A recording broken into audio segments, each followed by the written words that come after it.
Previously on Cascading Leadership. Let's think about this. I'm talking to you. I'm saying, okay, I've got this person who knows a lot about your business and your industry. They've been studying it a while. They're really in tune on it. They're offering up a call to give you some thoughts or some advice. Would you like to take a call with this person? I think you would say, yes, I'm always up for a call for some advice on something I might do. And I say, oh, by the way, some of the things they're going to suggest you to do, they might cost some money. You're going to have to invest some money if you really want to be successful at what you're doing. The first thing you would say to me is, of course, I'll take that advice. I'm willing to spend some money if it means I do better in my business. We would all take that call. And yet, if I say, I've got a sales call I'd like you to take, if I change that word from advice to sales, the walls go up, the reticency comes up, the cringiness. And when you say, why is that? And now the conclusion of our conversation with Helen Calvin. Those are the things I'm looking for. And that's the myth. The reality is really great sales teams and sales reps ask questions to try and figure out what's going on with you and your organization, really, whether it's relevant or ends up working for my product or not. And I tell reps, you've got to have your tricks and triggers for how you ask great questions. One of my favorites is you just always ask a question when you hear an adjective. If someone says, well, it's really frustrating when this happens, or well, that's really costly, or listen for the adjective. And then you say, I'm sorry, you said frustrating. What do you mean by frustrating? What do you mean by that? Because adjectives are where people's real emotions are and where their feelings are. And you can really start to understand a business pretty clearly when you're asking those kinds of questions, as opposed to the kinds of questions that you hear them say, that we don't really like this process. And the natural thing for a sales rep whose maybe product works on reducing time spent on that process, their question is going to be, oh, because it's very time consuming? Please tell me it's time consuming because that lets me sell, as opposed to question asking, really looking for what's going on with the organization. One of the other, I'd say that's a myth, and we talked about it a little bit, is that lone wolf, the idea that the best sales rep is this singular producer where they're always team oriented and team players. One of the best reps we had at Jellyvision, Max McCready, and he'll understand what I mean when I say this. He's not a beautiful mind, super strategist Svengali of sales. He doesn't just think of the most elaborate strategy to get something done. He's just resolute to the process. He goes through the work and he involves anyone he can who he thinks is maybe better suited than he is to help on something. He's incredibly humble, and he does the same. Where he can help others, he helps. And over the past 5 or 6 years that he's been with the company, he has now developed such relationships within the organization that they all will help him, he will help them, and 5 people on a sale is better than 1 any given day. One of the last ones, which is the one that really sticks in my craw, is, oh, he or she's just a natural salesperson. I don't know when this phrase came about, how Glengarry Glen Ross, I'm not sure, how we all just decided that you come out of the womb and you're just a salesperson. None of us say he's a natural orthodontist. He was just born a natural orthodontist, or she's just a natural sculptor. Like, no, any profession, any avocation or vocation that you become good at takes study and practice, and yes, some aptitude and skill, but the most of it is real study. And I think our educational organizations and educational systems do a great disservice to the sales profession and the sales world. If you look at, for example, business degrees, the concentrations are almost always accounting, finance, international business strategy. None of them are sales. Marketing is the wannabe proxy. And there are some educational institutions trying to change this. You look at Craig Wharton and Suzanne Yoon are doing at Kellogg to create the Sales Institute there at Northwestern. But we have to really understand that sales is a discipline like anything else that you can get better at and you can study to do, and that there's no natural about it. It's actually quite unnatural, and it's a lot more process and rigor than we do credit for. So I know that LB is just chomping at the bit for some Gladwellian anecdotes that he's going to throw out there, especially given the things that you talked about, Helen. But I want to call out three things that I heard out of what you just said.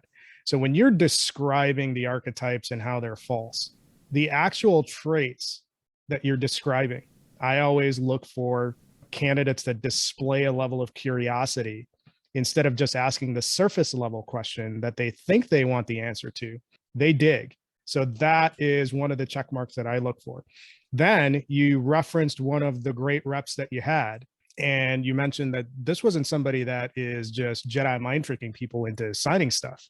He's got discipline across process.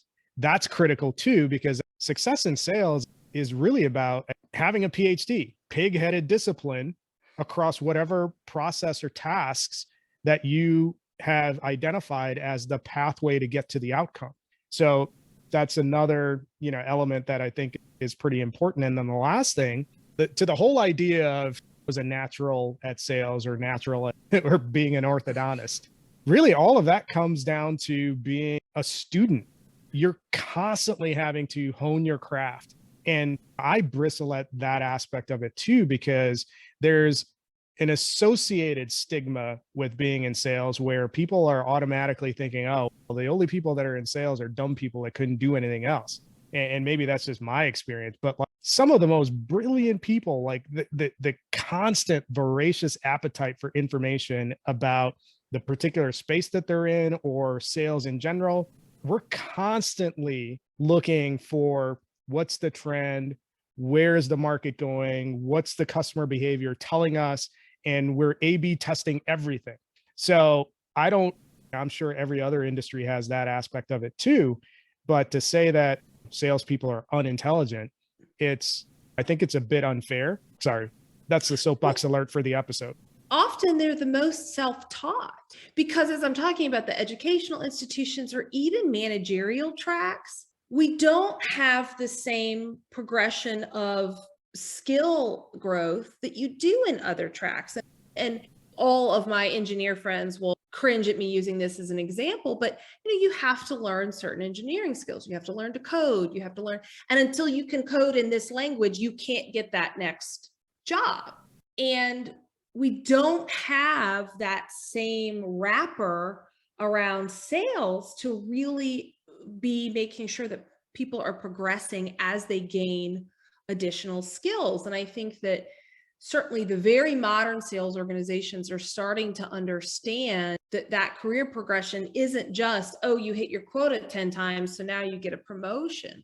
What really are the hard skills we want you to have mastered before you move to this next level? And how, because you haven't been given this education throughout your sort of formal education as a teenager and potentially in college, how are we imbuing that education into our organization? Because you're not necessarily getting taught it elsewhere. And so this idea of, well, salespeople are not usually the most intelligent, I found to be woefully untrue. They're just the most self-propelled in their learning. And I think that we could do more of a service to our people entering the field of sales to actually give them more of that structure around the education of what it is to be good at sales. Because it's not just being remarkably likable. It's a lot of remarkably likable people don't sell a darn thing. I was going to say there's a lot to touch on, but I would say there's a couple of things. One is that, to Jim's point, and this is something that I saw a few years back, is that we are victims of our own success from a sales standpoint. And by that, oftentimes companies, a lot of organizations, sales organizations are generally hiring the fresh college grads. They're okay with the person that doesn't necessarily know what they're going to focus on. The one positive outcome from that, I will say, and you touched on this a little bit, is that when you start to see more of this micro-credentialing that's happening in corporations, they are now being more targeted and more focused on saying, okay, we're going to bring people in and we're going to take them from A to Z in a sales process. So I know, like in life insurance, there's the whole 1031 model. Mm-hmm. If you know anybody in life insurance, you know 1031. But some companies out there are doing it really well, where they are creating a robust learning platform for people to become proficient in sales. And shocker, it's not easy it's to your point. And so I was chuckling at when you were talking about the orthodontist, but this is actually where an expertise also needs to be cultivated. When you think about the hiring process, though, because you talked a lot about the actual individual, and I think you said his name was Max. Can you share with us, for listeners, the hiring process around cultivating talents? Hiring is the most important thing that any leader in any part of the organization, but explicitly sales, can do. And you talk about where we spend our time getting better. I spend an inordinate amount of time getting better at how you hire, what recruiting looks like, what questions ask, good questions look like, how do you get great talent? I would say hiring is a couple of the things. You want to be very atypical in how you ask the kind of questions to get at what you want to know. An example I often give, Jim, you talked about, you want curious people. You want people who ask that next level of question. Well, what's the question I ask to find out if people are curious? I don't. Most interviews are maybe, say, 45 minutes or 60 minutes. Most interviewers, if it's a 60-minute interview, they ask questions for 50 minutes and they give the candidate 10 minutes to ask questions. Pretty easy to fill 10 minutes with your 3 or 5 pre-prepared questions. If I have 60 minutes, I talk to you for about 25 minutes. And then you've got 35 minutes where I let you try and talk to me. And people burn through those pre-prepared questions really quick. And you got to start to find out, do they know how to ask questions? Do they know how to dive deeper? Are they really curious? Did you say something that interests them? So you have to be very thoughtful in how you're going to ferret out for some of these capabilities or skills that you want to find. And then you have to be arduous and follow the process of good hiring, which is, I come out of the interview, I might love this candidate. I think they are the number one candidate. When I go into the debrief room with everybody else who's interviewed, as the leader, don't cede the win. You can't come in, we love Max, right? No, you come in and you go, what did everybody think? And you be careful. You call on different people to start versus different candidates, because people will bias each other. There's great software that allows people to put in their data beforehand, which is also helpful. You see their unbiased reviews, but you have to make sure you're not biasing yourself. And then I'm a huge fan of the back channel reference. Find out where they worked before, find someone, or you can find through someone else, and say, hey, we're looking at this candidate. What do you think of them? Someone who's actually been in the work field with them. So just like there's a process for a sale, there's a process for a hire, and don't ever skip a step. Oh, I don't need a back channel reference this person. Do it anyway. Everyone unanimously loved them. Do it anyway, because you never know what you might find as you're going through all the different steps. So here's my Malcolm Gladwell plug. So he has a book called Outliers. And to your point, if everybody is saying yes, it's actually even more reason why you want to have that real affirmation. And I think that you're spot on. I've said this several times in episodes about being the highest ranking person in the room. You always give your opinion last. So I 100% agree with that perspective. It's so funny you talk about Malcolm Gladwell. As I said, my whole background is in behavioral science. So I think people typically of my generation are very, Brad Pitt. I'm like, Richard Thaler, Malcolm Gladwell, Dan Pink. Those are my rock stars. Those are my Mick Jagger. Those are my people. So it's funny that you say that. Yeah. You have to be thoughtful. And even say you're not the hiring manager, say you're the leader, and it's one of your hiring managers who's hiring for a role. They're really looking to you. And what I always do is I never try to say, yes, you should, or you shouldn't. I try and say, here's what you're getting with this person. I think you're getting someone who has XYZ qualities, and I think you'll have to offset for XYZ potential shortfall. Do you feel like those are the qualities you really need for this role? Do you feel like you have enough of a mix in the rest of the portfolio of the team or in your own coaching management style to offset? I'm not saying you should or you shouldn't. Here's what you're getting. And I have a pretty good read on people. And so I'm good about saying, this is the fabric of the person you're getting. Is that what you want? What's brilliant about that is we oftentimes talk about this whole idea of hiring diverse teams. And I think that line of questioning that you just asked helps to remove as much of the bias that is potentially there, or what our preconceived notion is, or hiring somebody that is like us, which is oftentimes what happens, especially in a sales environment. And that line of questioning that you just talked about, and the feedback that you're giving to a leader, an emerging leader, or who is a hiring manager, I think is brilliant, because it helps to take away some of those things that we would otherwise potentially fall on, not intentionally. I think sincerely, not intentionally, but it falls to our default, and that helps to avoid the default position. I think it also helps to set you up for those first 90 days, which are a really critical evaluation period. Because if you just say, oh, you should hire them, they're great, almost turn our brains off. We maybe don't invest in them as much in onboarding. We don't realize they need as much coaching, or we just say, oh, they were a great hire. We all decided that. Or they were a risky hire from the beginning. Every hire has parts they're going to add to the organization and parts where they need to be supplemented. And that starts off that day one. Okay, what are we going to do in our first 90 days with this person to make sure they're successful?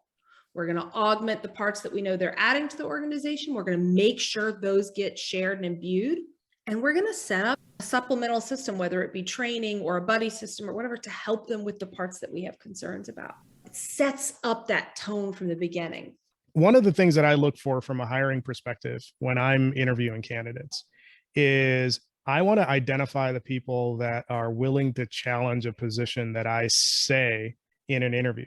And the reason why it's important for me, and I joked about this in the chat, if I relied on likability as a critical success factor for sales, I'd be screwed. What I look for is I'm very keen to see how willing is this person to challenge a perception that I have, because if they're not willing to challenge you in a relatively safe environment, how are they going to challenge a customer on a perception in somewhat of an adversarial environment?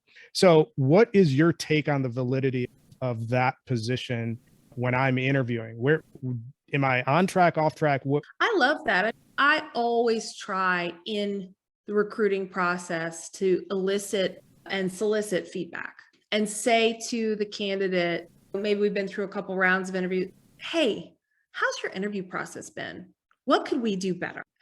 Do you think you're interviewing with a lot of companies? You're probably getting courted all over the place. How are we stacking up? What are we doing better? What could I do better? And I think that does a couple of things. One, it gives you amazing feedback, so you're constantly improving your recruiting process. Two, it tests for how well they give feedback, directly, honestly, but kindly. And it also tells the candidate what kind of organization you're running, that the CRO asks you, how do I get better? And I think that's really important to set the tone from the get-go. And I interview any person who's going to be a part of my organization I talk to, at least for 15 minutes. It doesn't matter if it's a BDR entry-level position. I talk to every single one of them because I want to hear how we're doing. I want to hear what they think. And I want them to know that none of us are prized possessions here. There's no ivory towered walls. We're all in it together, and anybody can make us better. The question is that if you have someone in the interview process that you think may have the ability, because Jim says that, I think, and I don't want to put words in his mouth, but it sounds like he's like a one or done. So if you don't challenge him, like, you're out the door.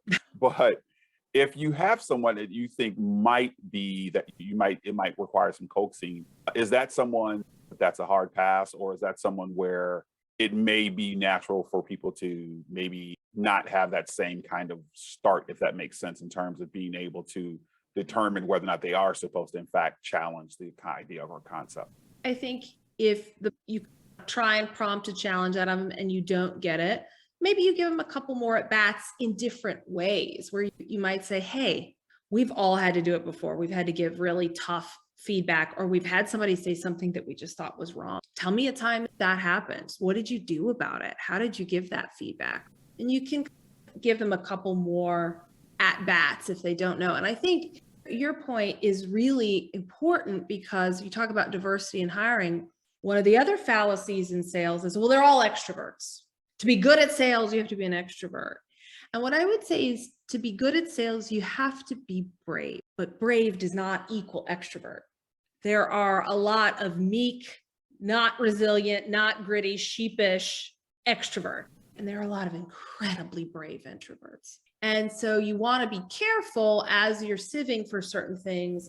Are you just finding people who are incredibly extroverted? Are you really have a sales recruiting process that makes sure that you find those introverts who really are researchers at the end of the day, and they know how to diagnose what's going on with the company and how to be uniquely helpful? That was a great call out to we introverts. And actually, you touch on something that Susan Cain has a book called Quiet, and it talks about introverts and how that there is this predisposition for roles such as sales that you are a natural extrovert. And in fact, it is, to your point, the ones that are oftentimes quiet, methodical, research oriented, and then will reposition in that way and probably ask more targeted, more unearthing sorts of questions.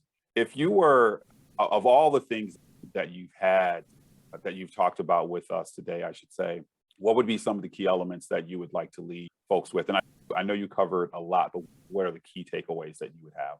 I would love for individuals, and in my grand dreams, us as a society, to really challenge some of these notions we have of what it means to be a salesperson or what sales even means, and check those knee-jerk reactions we have to recoil when you hear a salesperson, to really understand what are they trying to do? What is their role? Because at the end of the day, their role is to try and help people solve problems. I don't think any of us would say that's a bad profession. I would challenge you, whether you're in sales or you're not, to really think about what part of your job is really sales and what are your preconceived notions about it. And the other thing is, I would really love for managers and leaders of sales organizations to think critically about how are their own preconceived notions about what makes a good salesperson, leading them to maybe not build the most productive or optimized sales team that they could have. And how do you really think about what good looks like, and even better, what great looks like in your organization, and how are you building the infrastructure that begets that? Thank you. Helen, I truly hope that our listeners we'll have to come up with a title that maybe doesn't have sales in it to give us that opportunity to have have sales in it, but we have to tie in a title that brings people in, because I think that what you're talking about is absolutely important from a sales standpoint. But I also believe that a lot of what you said are just some key best practices for organizations in general. And I would love for the thought and idea of notion of sales being the driving element behind them learning more. We appreciate having you on the show. Those that are listening, that we are on social media platforms, Facebook, TikTok, LinkedIn, and YouTube. We're there because we want to drop information about our next and latest episodes. And this is one that I hope will get a lot of play, because I think that, Helen, you covered a lot of information that is just absolutely powerful. And again, best practices. So we thank you again for being on Cascading Leadership. Absolutely.